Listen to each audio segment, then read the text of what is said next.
Alright guys, Ford 4.0, we're going to do an alternator on it. One of the easiest DIY jobs if you own a 4.0 is the alternator, and they're bound to fail. So I'm going to show you guys how to knock this out. It's going to be a quick video, it's not going to take very long. Start off 7mm top bolts up here.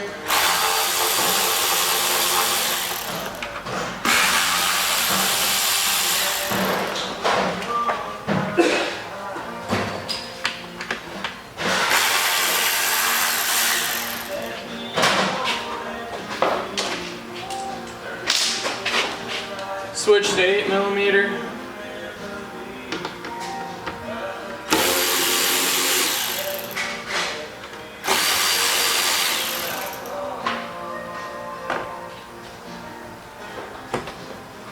Pull the vacuum line out. Press down on the back clip on the mass airflow, which can be very stubborn. Pull the clip off.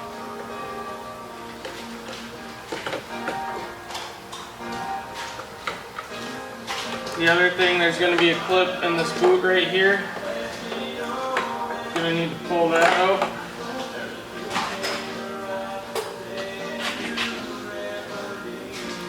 I'm going to take this connector, I'm going to get it out of the way. I'm going to move it back here. The vacuum line clips onto the valve cover. Pull the green clip back towards you. Pull off. Just get it out of the way. Now we're also going to get an 8mm, and we're going to take this nut off, and we're also going to unplug the alternator, obviously. Now, disconnect the ground before you do any of that. Alright guys?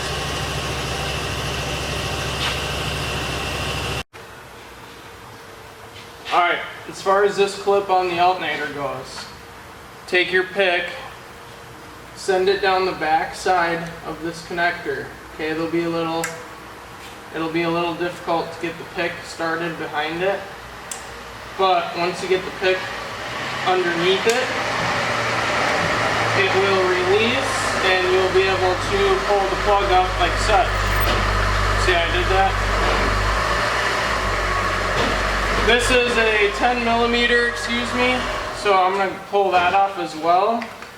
After we're done with that, the next step is going to be taking the belt off via the automatic tensioner, which I'll show you in just a minute.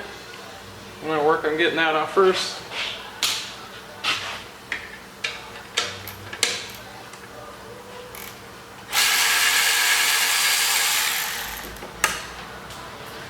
Ground, cool. Don't drop nuts like I do. Alright, getting this out of the way.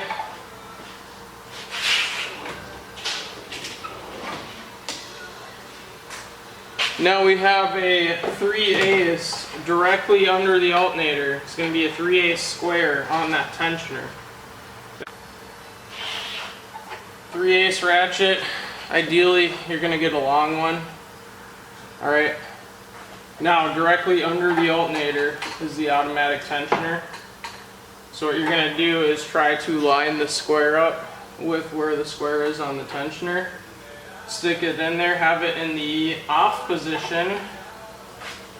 And then what we're going to do is push this way. Now all you're going to do is pull the belt off the very top of the alternator. Don't pull them off all the rest of the pulleys. If they fall off some of the pulleys, not a big deal, but there's no sense in taking the whole belt off unless you're going to be replacing it, which I am not going to be. So this ratchet I'm going to be leaving right here. It is kind of caught. I could use a pry bar and just get it out, but right now I'm just going to leave it alone because it's not going to confine my ability to get this out.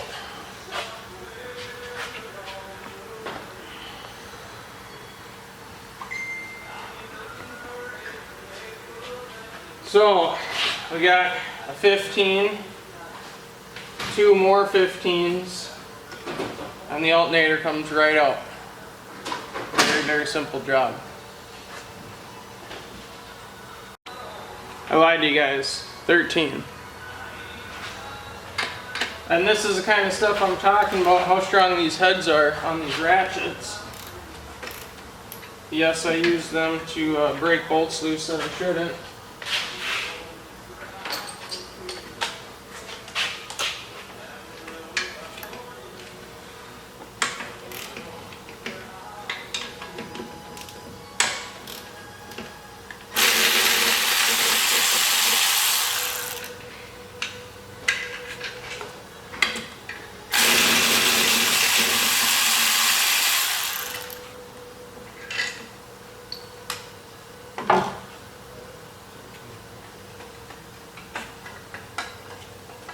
Now, I'm going to show you guys in a minute.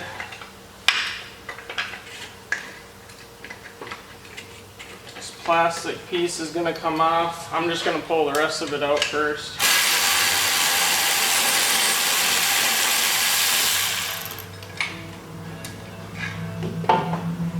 Make sure this bracket stays on this bolt and nut so that you can clip the harness back into it on the top of it there.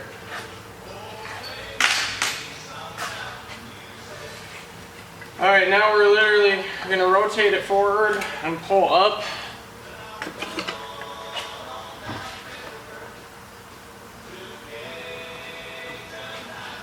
Alright, here's the alternator, guys. This you have to transfer onto the new alternator. It's got a little plastic clip right there that holds it down. Transfer that onto the new one. And then just like we took it off, two 13s, a 13 up top, plug in the harness, attach the electrical cable, install the belt, and the job is done. It is one of the most simple alternator jobs around.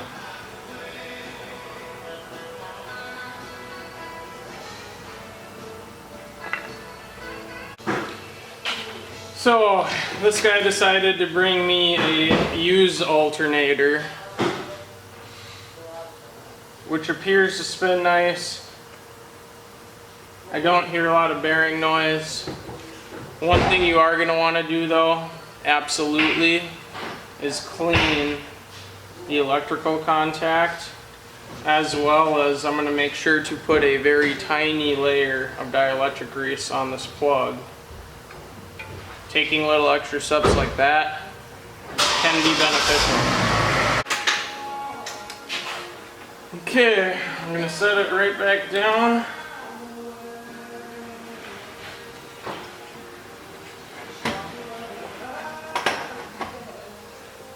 Got to grab that shield off the old one. Again, like I said, we got to make sure we transfer that. So I'm going to put this back together. The belt, you know, is very simple to figure out, alright guys? There is literally a diagram right on the front of the vehicle for you.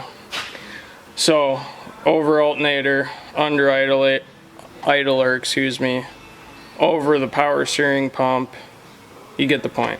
So, I'm going to put this all back together. Like I said, this was going to be a short video. At least you guys get the gist. This model right here is a Escape, I believe, Sport Track. These 4.0s are found in a lot of the older Ford stuff. Almost all of them have this identical procedure. So what I will try to do in this video is tag the other models this applies to as well. Alright guys, I'm signing off.